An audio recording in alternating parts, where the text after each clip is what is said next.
Näin tehdään kokedama.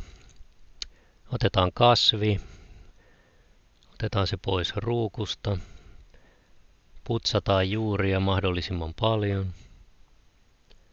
Sen jälkeen juurten päälle aletaan rakentamaan palloa kokedama-massasta. Lisätään tavaraa ja taputellaan, kunnes on sopivan kokoinen pallo valmiina. Sen jälkeen pallo päällystetään sammalella. Käytetään ihan suomalaista metsäsammalta.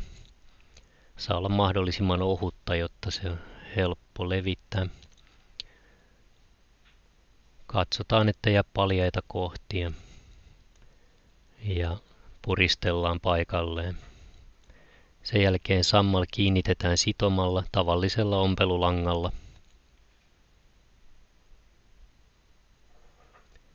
Langan päät solmitaan yhteen ja leikataan ylimääräiset pois. Kokedama on itse asiassa nyt valmis, mutta vielä voidaan lisätä ripustuslanka.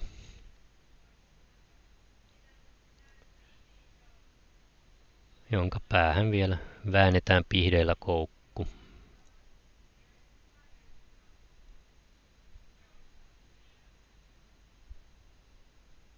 No niin, valmista tuli.